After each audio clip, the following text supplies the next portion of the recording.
Now, you being a great fighter yourself and a great trainer, is there anything in the modern day that fighters don't do that they should be doing from your training backgrounds, fighters that you grew up watching, or even things that you implement in your fighters now? Like, is there certain feints that they don't do anymore? Is there certain traps? Well, let me say this first. I appreciate the fact you said it was great, but I would have been a great fighter if the fighters of my time would have fought me. I didn't get those fights, but I won't say I don't blame the fighters. I say their managers and their trainers and their promoters wouldn't put us together. But I appreciate what you said. Today's fighters, today's fighters are different. I mean, James Bashir and I were talking about, most trainers today, they're not teachers. They're all like mitmen, they're glorified mitmen. They got you doing 1,000 moves, and you're doing all this. They're not teaching anything. Very few fighters learn from that. Some get it, but very few. They're not taught how to fight. You don't see a lot of inside fighting. When two guys get close, first thing they just grab now. Rarely do you see two guys just stay on the inside and they're just touching each other, banging away. You don't see that. Fighters aren't taught, they're not really taught how to fight they were yesteryear. Years ago,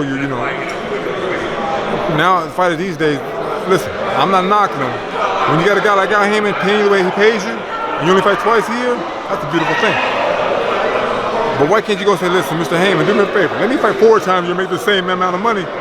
You're rich beyond your wildest dreams. They don't fight the way they used to because they don't fight as often as they used to.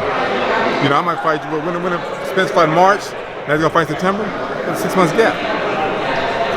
You don't get a chance to just perfect your craft. That's half the problem. I'm not blaming Al.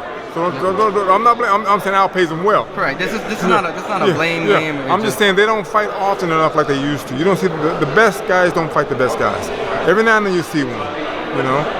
You'll see 2 good guys really fight. And sometimes when that happens, it's 1 or 2 years too late.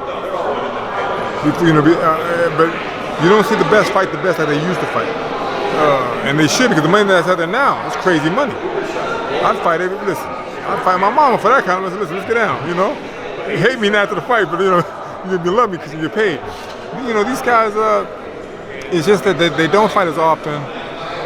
The true teachers in boxing are not being used to utilize their knowledge to help these kids fight. They want some young cat doing mitt work. Everybody wants mitt work.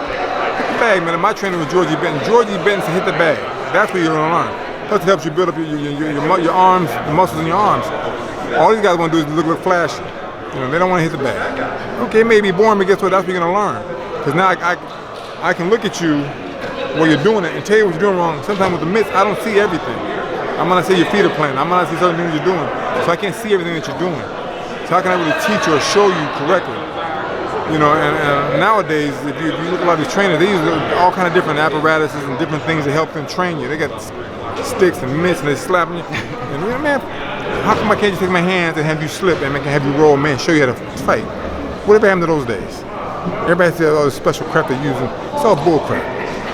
The true teachers in boxing alone are dying out slowly because no one goes to them. They go to these young guys that should make it look flashy, but they're not teaching you how to fight. And a lot of young fighters, they unfortunately aren't being taught how to fight in a professional manner. My thing is, I tell most people, look, Kovalev, I'll give you an example. I don't really like to bring his name up too much. But here's a guy, when he came to me, he knew how to fight. So what I have to teach you to be, you know how to fight. Let me teach you how to become a better fighter. Show you tricks. He didn't want to learn the tricks. He want to knock everybody out. You show him a move, I can't do that move. But then after the fight, when you lose, they want to teach you, look, you're too hard, you want to listen. Most young guys, they don't want to listen and learn how to be better fighters. They want to do what they want to do, and that's it. So guess what? They fall short. So when they lose, they want to blame somebody else. No, blame yourself, because you don't want to take time to learn. So they're just not being taught how to fight right. And the sad thing is, the more the older generations being pushed away, the stuff that we know is being lost because we're not giving it to somebody else to learn. So, it'll never die out because someone's still going to get it. But some of the best aren't getting it the way they should. Do you see any glimpses of fighters now that can carry that, some of those things that you were taught or you see in your day now? Any fighters that stand out that probably would have been able to fit in with that, in your time or even older? Crawford. You like Crawford? Crawford, I love Crawford. Crawford is an intelligent fighter. He uses his mind, and then he uses his muscle once he breaks you down. Spence, Spence is a very intelligent fighter, man. Like I say, to me myself, I think he carried Garcia because he followed his trainer's fight plan to a T, and it was to box and be smart. I think if he'd stepped on the gas pedal, he would have got him out of there. Probably a few more. Everybody's high on Lomachenko. I'm not high on because his is more of an amateur style. He's good. Don't get me wrong. Don't people want to you're bad mouth. I'm not bad mouth. He can fight. He's not the best pound for pound the way people think he is, but he's a good fighter. And listen, he's done well. Unfortunately for him, there's not really been a fighter in his division, even as he moved up, that can really challenge him. And that speaks, yes, he's a good fighter, but he's not the best that I see. He's good, very good, and then he could probably teach, especially the amateur, he could probably teach a lot of good guys how to fight. I can't really name them offhand, but there's a few out there that can, and probably carry that torch real nice. Who are some of the prospects that you're looking forward to that are coming up? Is there anyone? Not really. It's early to name. There's a few out there I see. Some people like Shakur, some people like Devin Haney, Shakur, those two that you named, yeah. Shakur, if he just stays dedicated and listens, he can be a bad little guy. He's young right now. I like him. I laugh at him. He's young, he's frisky, and he wants to do everything. But as time goes on, he'll understand the game. And once he sees it and he relates to it, he'll settle down. And he has a chance to be a hell of a fighter, man, because he has that drive to be there. And he listens, and he got a good trainer. If he listens to him, he can do something. So time will tell. There's a few guys out there that can be very good fighters and probably take boxing to another level. But time will tell. So right now I won't mention their names. Let's just see if maybe about a year or so, it might happen. I might say who they were.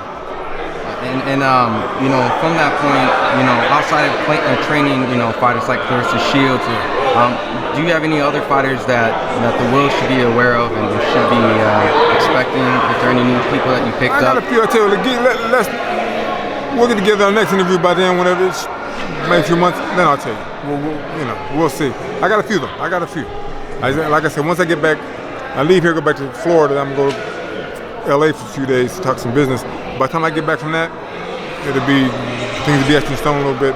Then we'll talk. So next time you see me, we'll talk. Okay, well that sounds great. I'm very excited to hear what this news could be, and I always appreciate you giving time over here at FightHype.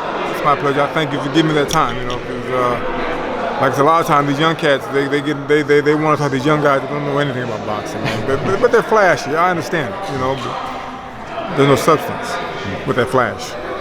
So I appreciate the time you're giving me. Very much appreciate that. Awesome. Thank you so much.